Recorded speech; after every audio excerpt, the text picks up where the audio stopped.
Welcome to another journey into the macabre. Tonight, we delve into the lives of 5 serial killers whose acts of depravity and horror make even the darkest nightmares seem tame. Viewer discretion is advised. These stories are not for the faint of heart. Before we begin, kindly subscribe the channel, it really helps the channel to grow.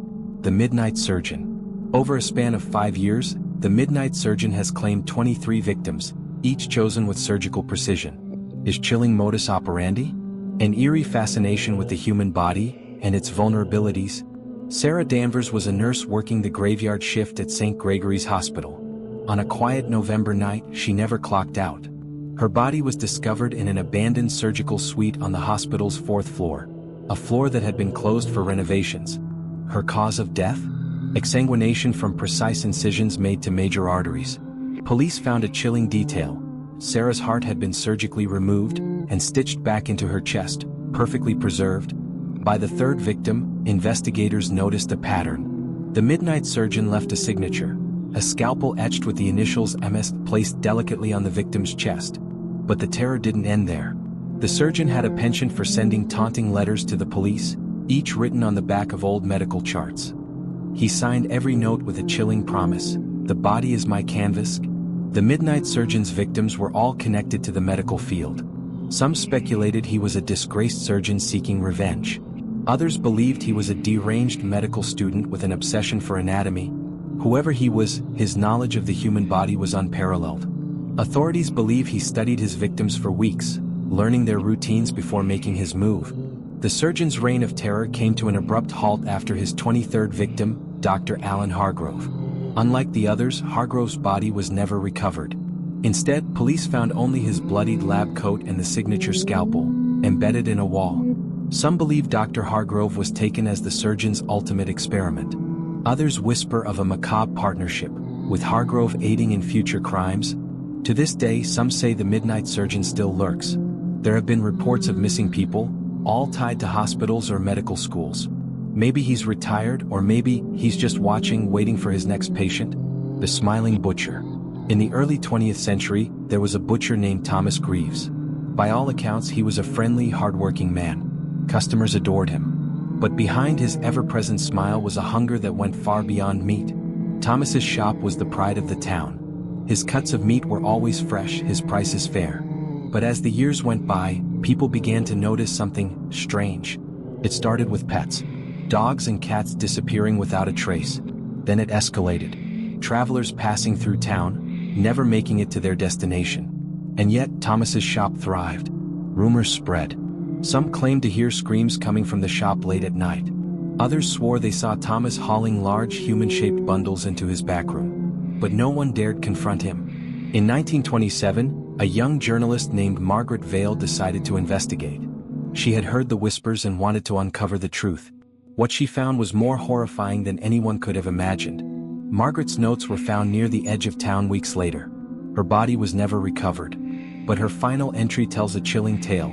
Thomas Greaves is not a man. He is something else. Something that feeds not just on flesh, but on fear. The shop still stands today, though no one dares enter. Locals say that on quiet nights, you can still hear the sound of a cleaver striking wood. And if you're brave enough to peek through the cracks, you might just see a figure inside, smiling at you. Would you dare visit the Smiling Butcher? The Whispering Widow.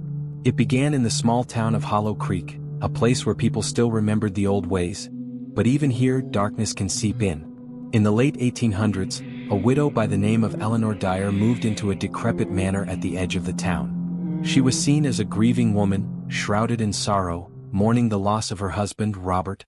But her grief, her sorrow was nothing more than a facade. What lay beneath that mask was a thirst, a hunger for something far darker. The whispers began just days after she moved in. Those who heard them said they were soft, almost imperceptible at first. Whispers of death, of pain, but always followed by a feeling of overwhelming dread. Then the murders began. One by one, men from Hollow Creek disappeared.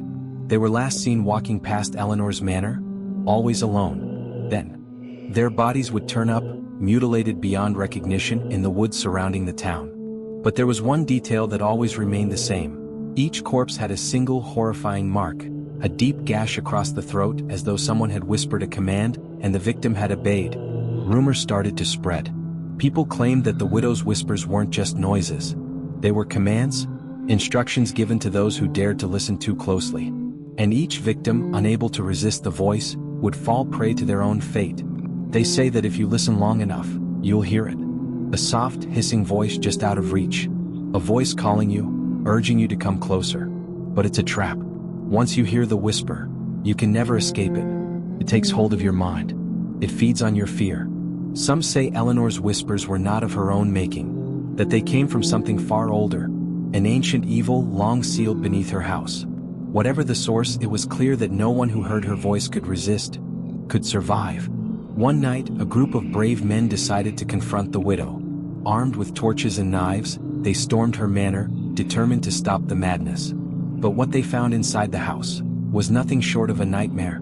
As they ascended the stairs, they found Eleanor standing at the top, her eyes hollow, her face twisted in a sickening grin. She whispered to them, but it was no longer a soft voice.